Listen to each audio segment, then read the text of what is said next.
Écoute-moi ça. T'entends rien? Ah, l'ambiance de Deschazos. Son coop, ses tribunes Harfleur et Paul Langlois, ses 22 000 places, sa pelouse... Non. Rien à voir avec le billard du Stade Océane.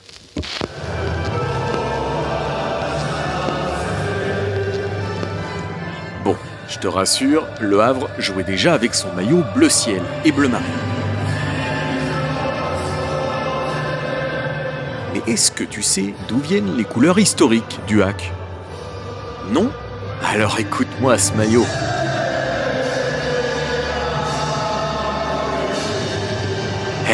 Je te raconte.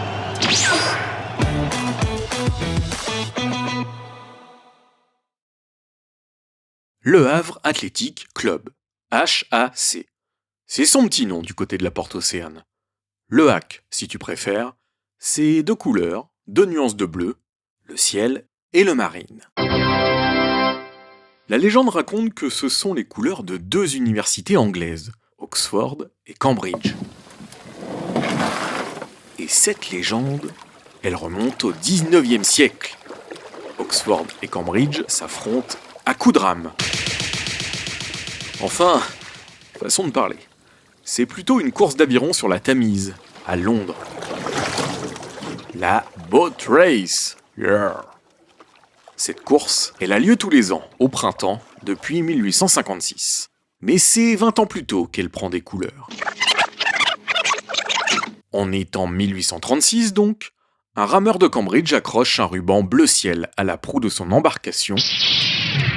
Du tac au tac, Oxford répond par un ruban bleu marine.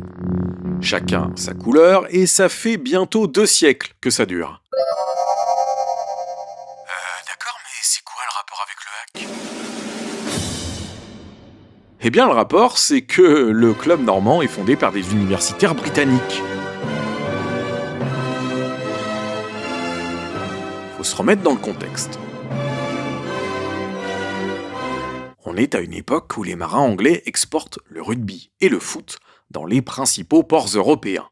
Et niveau bateau, ici, on s'y connaît. Je viens du Celsius, du funk et du vice. Représente le Havre avec mon complice. Rassure-moi, tu l'as la ref.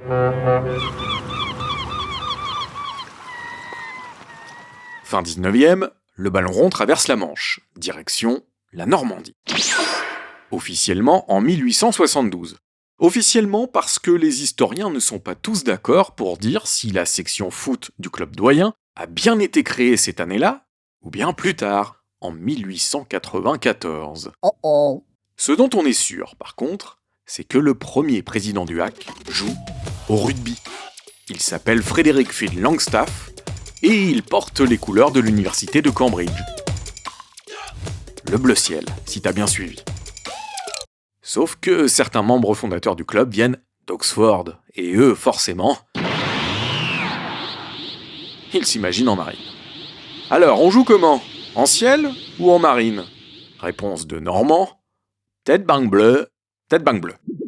En clair, le maillot du HAC sera bleu ciel et bleu marine.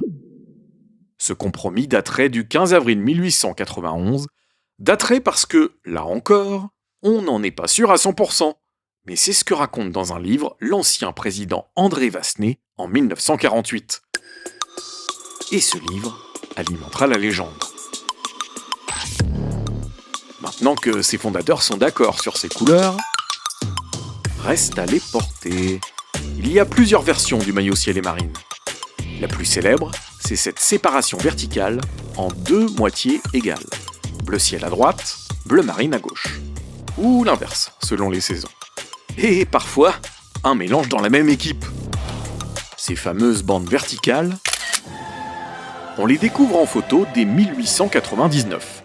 Elles sont déjà hyper hype chez les clubs anglais, comme Manchester City ou Fulham. Elles commencent même à être tendance en France.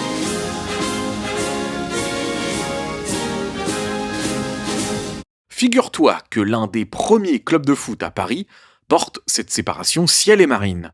Ce club, c'est le United SC, fondé en 1894, vice-champion de Paris en 1902 et disparu en 1909. Un ancêtre du PSG, si tu préfères. Mais revenons au HAC et à son maillot mi-ciel, mi-marine. C'est dans ses couleurs historiques que les Havrais remportent leur seule Coupe de France en 1959 contre Sochaux. Le maillot est en soie, col ouvert, noué par une fine cordelette. Bref, la grande classe. Et ça vaut bien une tenue de gala. Jusqu'ici, jamais un club de deuxième division n'a gagné la Coupe de France. Des trophées, il y en aura d'autres, notamment 6 titres de champion de D2, c'est comme ça qu'on appelait la Ligue 2 avant. Le dernier, en 2023. Et devine en quelle couleur? Tends bien l'oreille. La réponse est dans ces teams, repris à chaque match au Stade Océane. Allez, musique, maestro. À jamais.